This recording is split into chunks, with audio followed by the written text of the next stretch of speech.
बेटी से ज्यादा बहू के नखरे को पूरा करने वाली सास। माँ जल्दी मेरे आलू के पराठे लाओ, मुझे भूख लगी है। मीनाक्षी किचन से आलू के पराठे लेकर आती है। ये क्या माँ, तुमने तो इस पर घी लगाया है, मुझे घी नहीं बटर वाले पराठे दो। ज्यादा नखरे मत कर, पराठे में बटर लगाकर कौन खाता है। माँ नखरे नहीं कर रही हूँ, मुझे बटर लगे पराठे पसंद है। ठीक है बेटी, अभी मायके में है तो कर ले नखरे, ससुराल में दे रहे नखरे तेरी सास कैसे पूरा करेगी। मेरी सास की बात तुम मत करो, वो अपनी बहू के नखरे जरूर पूरे करेंगी। मैं भी देखूंगी तेरी सास अपनी बहू के कितने नखरे पूरे करती है। तुम्हें पता भी है, जब मैं अपनी सास के साथ शादी के लिए लहंगा लेने गई थी। शारदा सेजल को लेकर लहंगों की दुकान में आई होती है। जी कहिए, आपको कैसे लहंगे दिखाऊं? भैया मेरी होने वाली बहू के लिए सबसे सुंदर और शानदार लहंगा दिखाइए। हाँ हाँ, हमारे पास बहुत से कलेक्शन है। ये देखिए, यहाँ सारे ब्राइडल लहंगे रखे हुए हैं। यार मुझे तो इसमें से एक भी पसंद नहीं आ रहा, पर पहले ही 2 दुकानों में घुमा चुकी हूँ। अब ज्यादा नखरे करूंगी तो आंटी नाराज हो जाएंगी। भैया रहने दीजिए, आपके पास अच्छे लहंगे नहीं है, हमें नहीं चाहिए। आंटी हम पहले ही 2 दुकानों में घूम चुके हैं, अब दूसरी दुकान में जाएंगे, आप थक जाइएगा। पहले तो तू मुझे आंटी नहीं मम्मी जी बोला कर, और दूसरी बात अपनी होने वाली बहू को मैं उसकी पसंद का लहंगा दिलाऊंगी, और मुझे पता है तुझे यहाँ कोई लहंगा पसंद नहीं आया। शारदा सेजल को एक बड़े लहंगे के डिजाइनर के पास ले जाती है। जी मैम कहिए, आपको कैसा लहंगा चाहिए। आप अपने डिजाइन दिखाइए, मेरी बहू को जो पसंद आएगा हम खरीद लेंगे। डिजाइनर सेजल को काफी सारे लहंगे दिखाती है और सेजल को एक लहंगा पसंद आ जाता है। जी इसका दाम 72,000 रुपए। हाँ ठीक है, आप पैक कर दीजिए। मेरी सास अपनी बहू के सारे नखरे पूरे करती है, लहंगे का बजट सीधे 22,000 से इंक्रीज कर दिया मेरी सास ने। पर तेरी सास ने ऐसा क्यों किया? मुझे नहीं पता, अब जाओ माँ तुम बटर के पराठे लाओ। ऐसे कुछ दिन बीतते हैं, शादी का दिन आता है। सेजल शादी के जोड़े में तैयार राघव से शादी करती है और अपने ससुराल चली जाती है। सेजल के गृह प्रवेश के लिए रिश्तेदार, पड़ोसी और सभी दरवाजे पर खड़े होते हैं। शारदा बहन, वैसे अपनी बहू के इतना महंगा लहंगा दिलाने के नखरे को पूरा करने की क्या जरूरत थी। इतना महंगा लहंगा है तभी तुम्हारी बहू इतनी सुंदर लग रही है। माँ तुमने अपनी बहू के इतने महंगे नखरे को पूरा किया, और जब मैंने तुमसे मेरे लिए एक ड्रेस खरीदने के लिए कहा तो तुमने कहा ड्रेस अच्छी नहीं है, फालतू के पैसे खर्च होंगे, क्या जरूरत है। आप लोग मेरी बहू के गृह प्रवेश में आए तो गृह प्रवेश करवाने दीजिए। वैसे लहंगा महंगा है इसलिए मेरी बहू सुंदर नहीं लग रही, मेरी बहू सुंदर है इससे लहंगा उस पर अच्छा लग रहा है। बहू तुम दाहिने पैर से कलश गिराकर गृह प्रवेश करो। सेजल दाहिने पैर से कलश गिराकर गृह प्रवेश करती है। सभी पड़ोसी और रिश्तेदार अपने घर चले जाते हैं। अगले दिन सेजल सुंदर सी साड़ी में तैयार होकर हॉल में आती है। आज तो भाभी की पहली रसोई होगी, ना मम्मी इनके नखरे पूरे करती है, ना अब मेरे नखरे इनकी बहू पूरे करेगी। आज तो उनकी कमर ही तोड़ दूंगी रसोई में। बहू आज तो तुम्हारी पहली रसोई है, क्या बनाओगी अपने ससुर के लिए? मुझे थोड़ा बहुत खाना बनाना आता है, आप लोग मुझे बताइए कि आप क्या खाएंगे, मैं बना दूंगी। बहू मेरे लिए तो पुलाव बना देना। बहू सभी के लिए पूड़ी, आलू की सब्जी और मीठे में खीर बना लेना। भाभी मेरे लिए तो चाइनीज, कॉन्टिनेंटल और साथ में आलू और पनीर के पराठे भी, कुछ फ्यूजन भी बना दीजिए। हे भगवान, इतना खाना तो पूरे ससुराल वालों ने नहीं बताया जितना मेरी नंद ने बता दिया। मैं क्या करूं? मैं इस घर के लिए बहू लेकर आई हूँ, कोई मशीन नहीं लेकर आई हूँ। बहू कोई जरूरत नहीं है इतना सब कुछ बनाने की। क्यों माँ, मुझे तो यही सब खाना है। तू जितना खाना बनवा रही है उसमें अगर एक एक चम्मच भी खाएगी तो तेरा पेट भर जाएगा। जो सबके लिए बन रहा है वही तेरे लिए भी बनेगा, अलग से खाना नहीं। मेरी बहू किचन में परेशान नहीं होगी, अलग से गर्मी में नहीं परेशान होगी।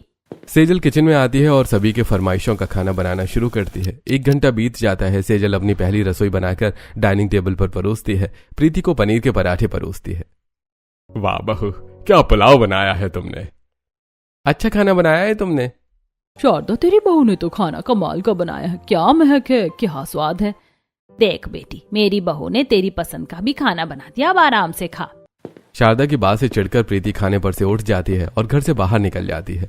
सभी खाना खाते हैं। रामलाल और पड़ोसी सेजल को नेक देते हैं। इस तरह से सेजल के पहली रसोई पूरी होती है। वहीं पड़ोसन बाहर खड़ी प्रीति के पास आती है। क्या हुआ प्रीति बेटी, तू यहाँ पर इतना चिढ़कर क्यों खड़ी है? मैंने जब भाभी को अपने पसंद का खाना बनाने के लिए कहा तो मम्मी ने मुझे डांट कर मना कर दिया, और फिर जानबूझकर भाभी वही खाना बनाकर लेकर आई तो मम्मी ने मुझे डांटा भी और उनकी तारीफ की। बताइए मेरी बेइज्जती हुई कि नहीं भाभी के सामने? अरे ये तो तेरी बहुत बड़ी बेइज्जती कर दी तेरी मम्मी ने, पर तेरी मम्मी ऐसा कर क्यों रही है? वैसे मैं देख रही हूँ तेरी मम्मी अपनी बहू के नखरे पूरे कर रही है, पर बेटी के नखरे बिल्कुल पूरे नहीं कर रही है। पड़ोसने प्रीति के गुस्से में आग में घी डालने का काम करती है। दूसरी तरफ शारदा रामलाल के साथ अपने कमरे में बैठी होती है। शारदा, मुझे पता है तुम जो करती हो सोच समझ कर करती हो, पर पहले तुमने प्रीति को उसकी पसंद का कपड़ा नहीं दिलवाया, फिर आज पहली रसोई में उसे इस तरह डांट भी लगा दी। आखिर क्यों? प्रीति अपने भाई की शादी में वेस्टर्न ड्रेस पहनना चाहती थी। शादियों में तो लहंगा पहना जाता है, इसीलिए मैंने उसे मना किया। और आपको याद है मेरी शादी के वक्त आपकी माँ ने मेरे साथ क्या किया था? शारदा अपनी सास कलावती के साथ एक छोटे से लहंगे की दुकान में आई होती है। माँ जी, यहाँ मेरी पसंद का लहंगा नहीं है, मुझे थोड़ा अच्छा लहंगा चाहिए, क्योंकि शादी तो एक बार ही होगी ना। हाँ हाँ, तेरे पिता ने मुझे दहेज में सोने का पेड़ दिया है ना, कि तुझे महंगा महंगा लहंगा दिलाऊं। जो मैं खरीद रही हूँ वही लहंगा तुझे शादी में पहनना है। शारदा मन मारकर अपनी सास की पसंद का लहंगा पहनकर शादी करती है। अगले दिन शारदा पहली रसोई के लिए आंगन में बने चूल्हे के पास आती है। देख बहू, ये रहा मिट्टी का चूल्हा, इसी पर तुझे हमारे लिए, हमारे रिश्तेदारों के लिए और सभी पड़ोसियों के लिए भरपेट खाना बनाना है। माँ जी, आंगन में चूल्हे पर और ऊपर से इतनी चिलचिलाती धूप में, तो क्या हुआ, मैं भी ऐसे ही खाना बनाती थी। चल जल्दी खाना बना। मेरी सास तो मेरी छोटी छोटी जरूरतें भी पूरी नहीं कर रही हैं, पर जब मैं सास बनूंगी अपनी बहू के सारे नखरे पूरे करूंगी। तभी मैंने सोच लिया था कि मैं अपनी बहू के सारे छोटे बड़े नखरे पूरे करूंगी, और वैसे भी मेरी बहू कोई नखरे नहीं करती है। ऐसे कुछ दिन बीतते हैं। सेजल शारदा के साथ घुल मिलकर रहने लगती है। एक शाम प्रीति शारदा के पास आती है। प्रीति, तू यहाँ कुछ काम है क्या? मम्मी, मैं अपने दोस्तों के साथ मैकडॉनल्ड बर्गर खाने जा रही हूँ। अरे अगर तुझे बर्गर खाना है तो बाहर क्यों जा रही है? ऑनलाइन ऑर्डर कर ले, या बोल मैं किसी से मंगवा देती हूँ। मेरे बाहर जाने से तुम्हें क्या दिक्कत है? मैं तो बाहर जाकर ही खाऊंगी। पर तुझे बाहर क्यों जाना है? मैं अपने दोस्तों के साथ जाऊंगी बर्गर खाने और रात तक वापस आएंगे। हरगिज नहीं, तू अपने दोस्तों के साथ बर्गर खाने नहीं जाएगी। और ये क्या, एक बर्गर खाने में तुझे रात हो जाएगी? मैं बर्गर मंगवा देती हूँ, चुपचाप अपने कमरे में बैठकर खा। नहीं, मैं बर्गर अपने दोस्तों के साथ ही खाऊंगी और बाहर जाकर ही खाऊंगी। नहीं, तू बाहर नहीं जाएगी और ना ही अपने दोस्तों के साथ बर्गर खाएगी। अगर तुझे बर्गर खाना है तो मैं घर में मंगवा देती हूँ, खा ले। नहीं, मुझे बाहर जाकर ही बर्गर खाना है और मैं जा रही हूँ। खबरदार, जो अपने कदम बाहर रखे। कुछ ज्यादा नखरे नहीं हो गए तेरे? अब तेरे एक भी नखरे मैं पूरे नहीं करूंगी। चुपचाप अपने कमरे में बैठ जा। शाम को बहू चाय नाश्ता बनाएगी तो वही खा लेना। तुझे कहीं नहीं जाना, चल अपने कमरे में। इतना कहकर शारदा प्रीति को कमरे में भेज देती है। ये मम्मी भी ना हमेशा मुझे रोक टोक लगाते रहती हैं। मैं अपने दोस्तों के साथ बर्गर खाने जा रही हूँ, इसमें नखरे क्या हो गए? जब से मम्मी की बहू आई है, मम्मी बदल गई हैं। प्रीति चिढ़कर अपने कमरे में बैठी रहती है। धीरे धीरे शाम होती है। सेजल सभी के लिए चाय नाश्ता लेकर हॉल में आती है। तभी बाहर पानी पूरी वाला आता है। वाह बहू, बहुत अच्छी चाय बनाती हो तुम, और तुम्हारे पकौड़े भी बहुत स्वादिष्ट होते हैं। प्रीति, तुम भी चाय पकौड़े लो। मुझे नहीं खाने चाय पकौड़े, आप ही खाओ। पानी पूरी खा लो, पानी पूरी। पानी पूरी वाला आया है। अरे तुम इतना खुश क्यों हो रही हो? तुम्हें पानी पूरी पसंद है? पानी पूरी तो सभी की पसंद होती है, मुझे भी पसंद है। अरे बहू, जब तुझे पानी पूरी पसंद है तो घर में बैठी क्या कर रही है? चल मैं साथ चलती हूँ। इतना कहकर शारदा सेजल का हाथ पकड़ती है और उसे पानी पूरी वाले के पास ले आती है। जी कहिए, कौन सी पानी पूरी दूं आपको? बहू, कौन सी पानी पूरी खाएगी तू? भैया थोड़े चटपटे और तीखे बनाना। माँ जी, आप भी खाइए। हाँ हाँ बहू, मैं भी खा रही हूँ। शारदा सेजल के साथ पानी पूरी खाती है। दरवाजे पर खड़ी प्रीति सब देख रही होती है। थोड़ी देर बाद शारदा सेजल को पानी पूरी खिलाकर दोनों चटपटी खाते हुए घर में आती हैं, जिसे देखकर प्रीति और ज्यादा चिढ़ जाती है। वाह माँ, क्या भेदभाव है। अपनी बहू के नखरे पूरे करती हो और बेटी के नहीं। भाभी को पानी पूरी चाहिए तो खिलाकर लेकर आ रही हो, और मुझे बर्गर खाने जाने नहीं दिया। मैं बर्गर मंगा रही थी, तूने ही खाने से मना किया। अब जा अपने कमरे में। प्रीति चिढ़कर अपने कमरे में चली जाती है। मम्मी जी, आपने प्रीति को बर्गर खाने से क्यों मना कर दिया? बहू, मैंने उसे बर्गर खाने से मना नहीं किया। वो जिद कर रही थी कि वो बाहर जाकर बर्गर खाएगी और अपने दोस्तों के साथ ही खाएगी। उसकी जिद गलत है, मैं उसकी जिद पूरा नहीं करना चाहती हूँ। और वैसे भी उसके दोस्त मुझे कुछ ठीक नहीं लगते हैं, और ये जब कॉलेज जाती है तो कैंटीन में बर्गर पिज्जा ही खाती है। ऐसे कुछ दिन बीतते हैं। एक दिन सेजल बालकनी में खड़ी शारदा के पास आती है। बहू, तू यहाँ कुछ काम है क्या? वो मम्मी जी, मेरी कॉलेज की कुछ सहेलियों ने मुझे बुलाया है। अगर आप कहें तो मैं उनसे मिलाऊं। इसमें मुझसे पूछने की कौन सी बात है? जा मिल अपनी सहेलियों से। थैंक यू मम्मी जी, मुझे तो लगा था आप मना कर देंगी। अरे बहू, तेरे छोटी मोटी चीजों के लिए मैं मना थोड़ी करूंगी। और हाँ, ये साड़ी पहनकर मत जाना। तू शादी के पहले जैसे कपड़े पहनती थी उन्हीं कपड़ों में जाना। कहीं तेरी सहेलियां ये ना कहें कि तेरी सास तुझे शादी के बाद बदलना चाहती है। ठीक है मम्मी जी, मैं नॉर्मल कपड़ों में ही जाऊंगी और अपनी सहेलियों को बताऊंगी कि मेरी सास मेरे हर नखरे पूरे करती है। सेजल मुस्कुराते हुए घर के अंदर चली जाती है। वहीं बाहर अपनी स्कूटी पर बैठी प्रीति सेजल और शारदा की बातें सुनकर मुंह बना लेती है। ऐसी शाम होती है। सेजल डिसेंट कुर्ती और जीन्स पहनकर अपने दोस्तों से मिलने निकल जाती है। थोड़ी देर बाद प्रीति शॉर्ट वन पीस में घर से बाहर निकल रही होती है। अरे प्रीति बेटी, इस तरह बिना बताई कहाँ जा रही हो? इसमें बताने की क्या जरूरत है, मैं अपने दोस्तों के पास जा रही हूँ। प्रीति, ये क्या तरीका है पापा से बात करने का? और बताने की जरूरत क्यों नहीं है? घर से कहीं भी जाओगी तो बताना जरूरी है। कहाँ जा रही हो? कहा ना अपने दोस्तों से मिलने जा रही हूँ। वहां से फिर हम लोग क्लब में पार्टी करने जाएंगे। अब तो इतनी बड़ी हो गई कि अपने दोस्तों के साथ क्लब में पार्टी करने जाएगी। और अपना हुलिया देखा है? इस तरह के कपड़े पहनकर तू देर रात तक क्लब में पार्टी करेगी अपने दोस्तों के साथ? तो आपकी बहू भी तो अपने दोस्तों के साथ मिलने गई है, आपने उन्हें तो जाने दिया। वो मेरी बहू है और तू मेरी बेटी। चुपचाप अपने कमरे में चली जा। अगर एक कदम भी बाहर निकाला ना तो तेरी टांगे तोड़ दूंगी। अरे माँ, आराम से, ऐसे मत डांटो उसे। चुप हो जा तू, वरना तेरी भी टांगे तोड़ दूंगी। और तू अपने कमरे में जाती है कि नहीं? प्रीति मुंह बनाकर अपने कमरे में चली जाती है और कमरे में तकिए इधर उधर फेंकने लगती है। दूसरी तरफ सेजल रेस्टोरेंट में अपनी सहेलियों के साथ बैठी होती है। अरे वाह सेजल, हम तो सोच रहे थे कि तू साड़ी पहन कर आएगी, तू तो नॉर्मल कपड़ों में आई है। तुम्हें नहीं पता, मेरी सास मेरे सारे नखरे पूरे करती है। मैं तो बस तुमसे मिलने के लिए पूछने गई थी, उन्होंने खुद ही कह दिया कि नॉर्मल कपड़ों में जाना, साड़ी पहनने की जरूरत नहीं है। सेजल अपनी सहेलियों के साथ बातें करते हुए खाना खाती है और फिर घर लौट आती है। इसी तरह कुछ दिन बीतते हैं। एक रविवार सेजल झाड़ू लेकर प्रीति के कमरे में पहुंचती है जहां प्रीति सो रही होती है। मेरी ये नकचड़ी गुस्सैल नंद सोते हुए कितनी प्यारी लगती है। ये तो अपने कमरे की साफ सफाई करने वाली है नहीं, मैं ही कर देती हूँ। इतना कहकर सेजल पंखा बंद कर देती है और झाड़ू मारने लगती है। थोड़ी देर में प्रीति उठ जाती है। ये पंखा किसने बंद किया? मैं सो रही हूँ, दिखता नहीं है क्या? आंखें हैं कि बटन? अरे गुस्सा मत कीजिए, मैंने पंखा बंद किया है। आज रविवार है, सोचा आपके कमरे की सफाई कर दूं।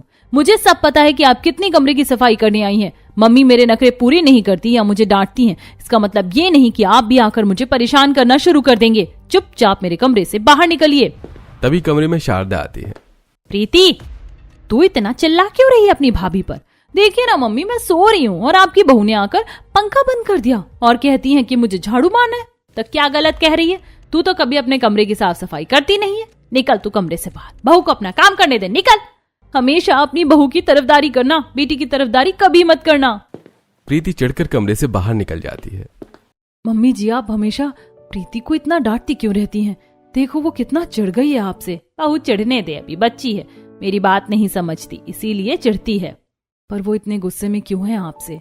अरे बहू, उस दिन तुझे तेरी सहेलियों से मिलने के लिए मैंने कहा, उसी दिन ये भी शॉर्ट वन पीस पहनकर क्लब जाने की जिद करने लग गई, तो मैंने उसे डांट कर घर में बिठा दिया, इसीलिए मुंह बनाकर बैठी हुई है। अब तू ही बता, इतनी छोटी सी बच्ची को मैं क्लब में जाने दूं, वो भी ऐसे कपड़े पहनकर? कल को कुछ हो गया तो कौन जिम्मेदार होगा? मम्मी जी, अगर ऐसी बात है तो उसे बता दीजिए, फिर वो आपसे चिढ़ेगी नहीं। अरे बहू, कोई फायदा नहीं है, वो इस वक्त बच्ची है, वो मेरी बात बिल्कुल नहीं समझेगी और ऊपर से और ज्यादा चिढ़ जाएगी। इतना कहकर शारदा कमरे से बाहर चली जाती है और सेजल प्रीति के कमरे के साफ सफाई करने लगती है। ऐसे कुछ दिन बीतते हैं और एक दिन पूरा परिवार अपनी गाड़ी से दोपहर में मंदिर से लौट रहा होता है। तभी गाड़ी सिग्नल पर रुकती है। इतने तो रास्ते में ट्रैफिक नहीं है, इतने इन्होंने सिग्नल लगा रखे हैं, ऊपर से इनके सिग्नल को कोई फॉलो भी नहीं करता, सिर्फ हमें ही परेशानी होती है। अरे बेटा, कोई फॉलो करे चाहे ना करे, हम सिग्नल को जरूर फॉलो करेंगे, हम ट्रैफिक रूल को जरूर फॉलो करेंगे। मम्मी जी, सड़क के बाहर आइसक्रीम वाला खड़ा है। राघव, सिग्नल खुले तो आगे वाले मोड़ पर गाड़ी रोकना। मैं, बहू और प्रीति आइसक्रीम खाकर आते। प्रीति, तू भी चलेगी? हाँ, मैं भी चलूंगी। शारदा अपनी बहू और बेटी के साथ गाड़ी से उतरकर सड़क के आइसक्रीम वाले के पास आती है और राघव गाड़ी लेकर आगे बढ़ जाता है। बताइए कौन कौन सी आइसक्रीम दूं आपको? भैया, मुझे सबसे महंगे वाला आइसक्रीम दीजिए। नहीं भैया, कोई जरूरत नहीं है इसे महंगा आइसक्रीम देने की। जो प्रीति आइसक्रीम खाएगी वही सब खाएंगे। आप 20 रुपए वाली कोई भी अच्छी वाली आइसक्रीम दे दीजिए हम तीनों को। अंकल, हमें भी एक आइसक्रीम दे दो ना। पैसे हैं तुम्हारे पास? नहीं अंकल, पैसे तो नहीं है, एक आइसक्रीम दे दो ना। चलो भागो यहाँ से, फोकटिया लोग, कोई आइसक्रीम नहीं है तुम्हारे लिए। ये क्या भैया, बच्चों को भगा दिया? एक 10 रुपए की आइसक्रीम दे देते तो क्या हो जाता?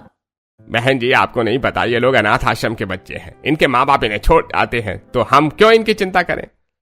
आइसक्रीम वाले की बात सुनकर सेजल चिढ़ जाती है और अपनी सास और नंद के साथ घर वापस चली जाती है। अगला दिन आता है, सेजल अपनी सास के कमरे में आती है। बहू क्या हुआ, कुछ काम है क्या?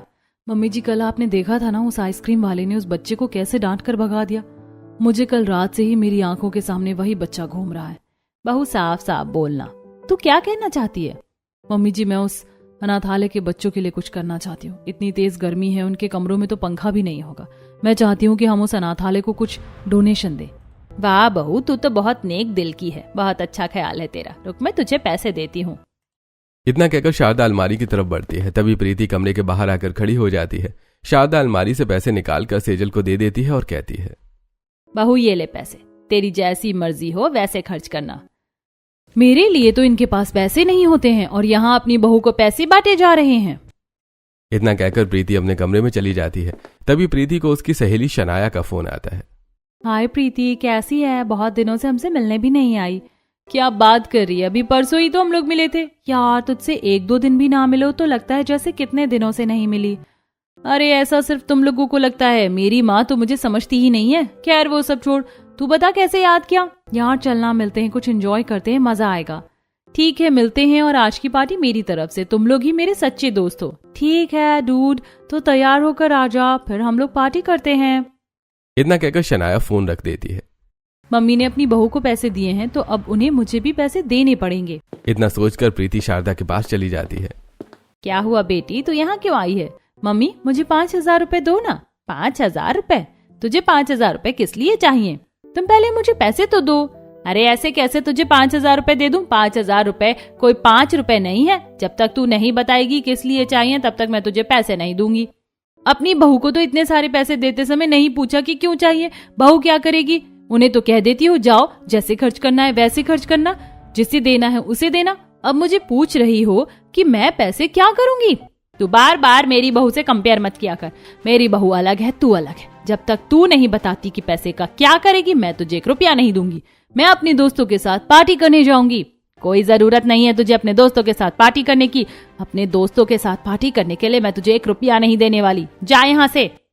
प्रीति मुंह बनाकर शारदा के कमरे से निकल जाती है और थोड़ी देर में तैयार होकर अपने कमरे से निकल जाती है। कमरे के बाहर खड़ी सेजल शारदा के कमरे में आती है।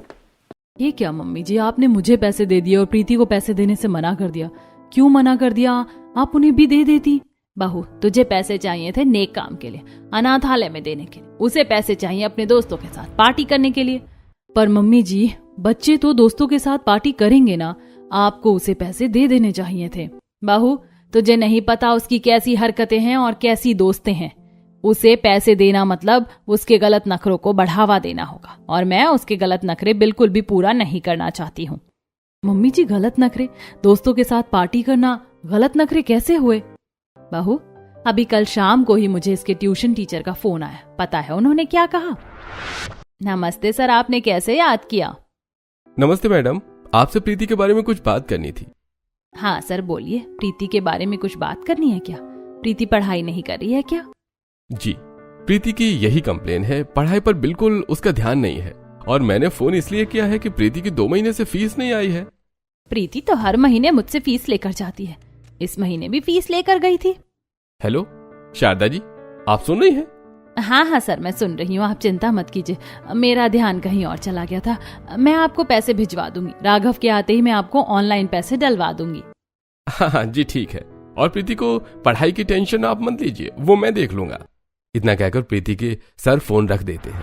अब बताओ बहू, मुझे प्रीति को पैसे देने चाहिए थे कि नहीं? प्रीति मुझसे ट्यूशन की फीस के पैसे लेने के बाद भी उसने सर को नहीं दिए, इसका मतलब उसने पैसे कहीं और खर्च कर दिए। मम्मी तो सच में गलत बात है, पर नंद जी ने इतने सारे पैसे कहाँ खर्च किए होंगे? और कहाँ, अपने इन्हीं आवारा दोस्तों पर। मुझे अच्छे से पता है ये लोग प्रीति को चढ़ाते हैं और उसका खर्चा करवाते हैं, और इन्हीं की वजह से प्रीति के नखरे बढ़ते जा रहे हैं।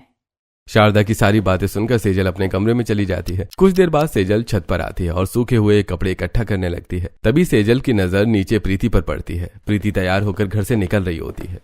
अरे ये प्रीति कहाँ जा रही है? जरूर अपने दोस्तों से मिलने जा रही होगी। मम्मी जी की बात तो ये मानती नहीं है, पर अगर मैं इसका पीछा करके इसके दोस्तों के बारे में पता कर लूं या कुछ प्रूफ इकट्ठा कर लूं तो प्रीति को समझा पाऊंगी कि उसके दोस्त सही नहीं है, उसका फायदा उठा रहे हैं। इतना कहकर सेजल छत से नीचे उतरती है और चुपके से प्रीति का पीछा करने लगती है। प्रीति अपने दोस्तों के साथ एक कैफे में चली आती है। सेजल भी कैफे के एक चेयर पर आकर चुपचाप बैठ जाती है। ये क्या प्रीति, तू तो कह रही थी हमें पार्टी देगी और तू हमें इस कैफे में लेकर आ गई। हाँ प्रीति, ये तो तूने हमारे अरमानों पर पानी फेर दिया। ये सब मेरी माँ की वजह से हुआ है। मैं उनसे पैसे मांगने गई तो थी, पर उन्होंने मुझे पैसे नहीं दिए, और तुम लोगों को तो पता है अपनी बहू को बिना मांगे ढेर सारे पैसे दे दिए और कहा कि जाओ जहां खर्चा करना है, जैसे खर्चा करना है वैसे खर्च करो। अब मुझसे पूछती हैं क्या करोगी, क्यों करोगी, और जब मैंने बताया तो मुझे डांट कर भगा दिया। क्या तेरी माँ ने तेरे साथ ऐसा किया? हमारी माँ तो बिल्कुल हमारे साथ ऐसा नहीं करती, बल्कि हमें खुद ही सामने से पैसे देती है। तेरी कैसी माँ है जो बेटी से ज्यादा बहू के नखरे पूरे कर रही है और बेटी को डांट कर भगा दे रही है?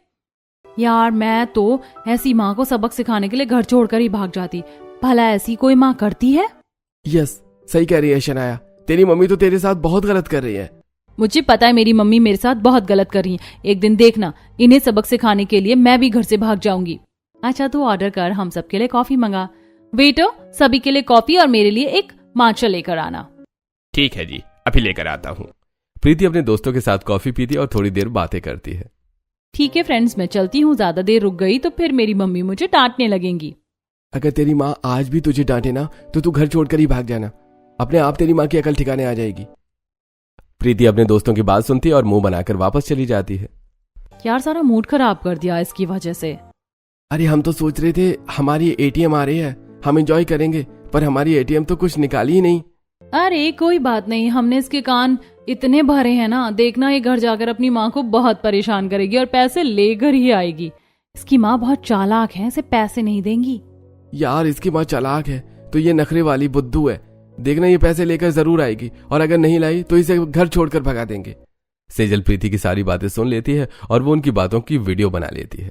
अच्छा हुआ मैंने प्रीति के फ्रेंड्स की बातें सुन ली। अब ये वीडियो ले जाकर प्रीति को दिखाऊंगी और उसके दोस्तों की हकीकत बता दूंगी, तब शायद प्रीति का चिड़चिड़ापन कम हो जाए और वो मम्मी जी को समझने लगे। इतना कहकर सेजल घर आती है और शारदा प्रीति को डांट रही होती है।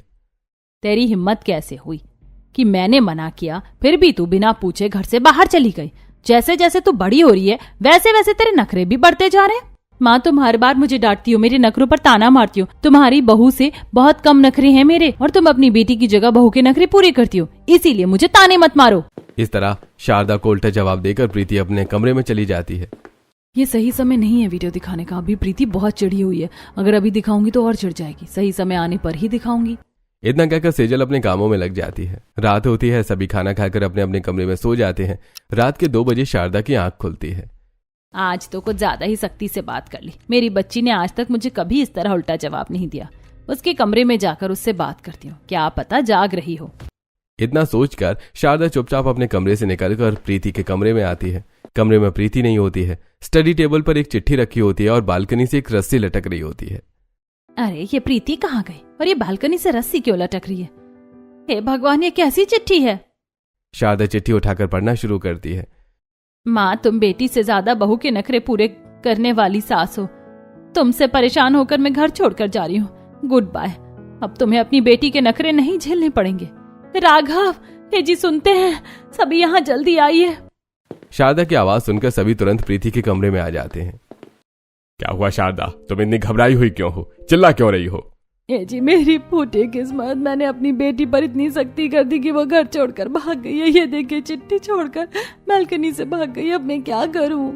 माँ तुम रोना बंद करो, हम रिश्तेदारों के पास फोन करते हैं, कुछ न कुछ पता जरूर चल जाएगा। राघव और रामलाल अपने रिश्तेदारों को फोन करते हैं। हेलो, क्या मेरी प्रीति बेटी आपके घर आई है? क्या नहीं आई? नहीं कुछ नहीं, अचानक कहीं चली गई है। कोई बात नहीं है, हम देखते हैं। क्या प्रीति आपके घर भी नहीं आई है? ये भगवान, ये लड़की कहाँ चली गई? प्रीति के बारे में पूछते हुए पूरा परिवार घर से बाहर आता है। सभी पड़ोसी इकट्ठा हो जाते हैं। बेटी को छोड़कर बहू के नखरे पूरे करोगी तो यही होगा, बेटी तो भागेगी ही ना। अरे इसकी माँ की वजह से ही इसकी बेटी भागी है। सच कह रहे हैं ये लोग, मुझसे बहुत बड़ी गलती हो गई। बेटी तू वापस आ जा, मैं तुझे कभी कुछ नहीं कहूंगी। मेरी सास ने हर बार मेरा साथ दिया है, मैं अपनी सास को टूटने नहीं दे सकती। माँ जी आप खुद को दोषी मत ठहराइए, ये आपकी गलती नहीं है, मुझे पता है इसमें किसकी गलती है। इतनी रात में प्रीति ज्यादा दूर नहीं गई होगी, हम उसे ढूंढ लेंगे। ढूंढेंगे कैसे? प्रीति बालकनी से कूदकर भागी है, वहां उसके जरूर कुछ निशान मिलेंगे, हमें वहीं से कुछ सुराग मिलेगा, जल्दी चलिए। सेजल राघव के साथ बालकनी के पास आती है जहां उसे प्रीति के पांव के निशान दिखते हैं। वो देखिए प्रीति उस तरफ भागी है। सेजल प्रीति के पांव के निशानों का पीछा करने लगती है और एक मोड़ पर आकर निशान खत्म हो जाते हैं। सेजल, यहाँ प्रीति के पांव के निशान खत्म हो गए, अब कोई निशान नहीं है, अब हम क्या करें? सड़क पार करते ही प्रीति के निशान मिट गए होंगे, यहाँ से प्रीति कहाँ जा सकती है? बहू, यहाँ से आगे थोड़ी दूर पर ही एक बस स्टॉप है। प्रीति पक्का उसी बस स्टॉप के आसपास होगी, जल्दी चलिए, कहीं वो बस पकड़कर कहीं दूर ना भाग जाए।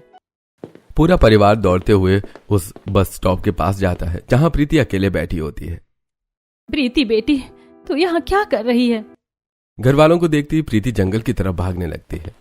मुझे आप लोगों से कोई बात नहीं करनी है, जाओ माँ अपनी बहू के नखरे पूरे करो। रुक जाइए नंद जी, जंगल की तरफ मत जाइए। प्रीति जंगल की तरफ भाग जाती है और सभी लोग जंगल के बाहर रुक जाते हैं और इधर उधर देखने लगते हैं। अरे ये प्रीति अचानक कहाँ गायब हो गई? शारदा जंगल के किनारे जूते की तरफ इशारा करती है। वो रही मेरी बच्ची के जूते, वो जंगल के अंदर भाग गई है। तभी दो लड़के प्रीति को खींचते हुए जंगल के अंदर ले जाते हुए दिखते हैं। अरे वो दो लड़के मेरी बच्ची को जंगल की तरफ खींच के ले जा रहे हैं, मुझे अपनी बेटी को बचाना होगा। शारदा तेजी से दौड़ते हुए जंगल में घुस जाती है और चप्पल उठाकर लड़कों को मारती है। अपनी जान प्यारी है तो चुपचाप यहाँ से भाग जाओ, वरना टांगे तोड़कर हाथ में पकड़ा दूंगी। शारदा को देखकर और पूरे परिवार को आता देखकर लड़के भाग जाते हैं और पूरा परिवार प्रीति को लेकर घर वापस आ जाता है। प्रीति, तू पागल हो गई है क्या? तू घर छोड़कर भाग रही थी। तो घर छोड़कर ना भागू तो क्या करूं? आपने देखा नहीं मम्मी मुझे किस तरह डांटती है, किस तरह ताने मारती हैं। मुझे माफ कर दे बेटी, मैं तुझे कुछ नहीं कहूंगी, तू जैसे रहना चाहती है वैसे रह। नहीं माँ जी, आप ऐसा मत कहिए, आप बिल्कुल सही थी। प्रीति, तुम्हें जरा सा भी अंदाजा है कि जिन दोस्तों की बात सुनकर तुम घर से भाग रही थी, क्या वो तुम्हारा साथ देंगे? मैं किसी दोस्तों की बात सुनकर घर से नहीं भाग रही थी प्रीति, मेरे पास सबूत है। उससे पहले एक बार अपने दोस्तों को फोन करके कहो कि तुम घर छोड़कर भाग गई हो, देखती हूँ कौन सा दोस्त तुम्हारा साथ देता है। मेरे दोस्त बहुत अच्छे हैं, एक बार में मेरा साथ देंगे। इतना कहकर प्रीति शनाया को फोन करती है। हेलो शनाया, तुम लोग कह रहे थे ना घर छोड़कर भाग जाओ, मैं घर छोड़कर भाग गई हूँ, मैं आ रही हूँ तेरे घर, तू अपनी बालकनी से एक रस्सी फेंक। तू पागल है क्या? तू घर से भाग गई और तुझे मैं अपने घर पे रखूं? जहां जाना है वहां जा, मुझे फोन मत करना। आपने ही मेरे दोस्तों को भड़काया होगा, वरना मेरे दोस्त मुझसे बहुत प्यार करते हैं।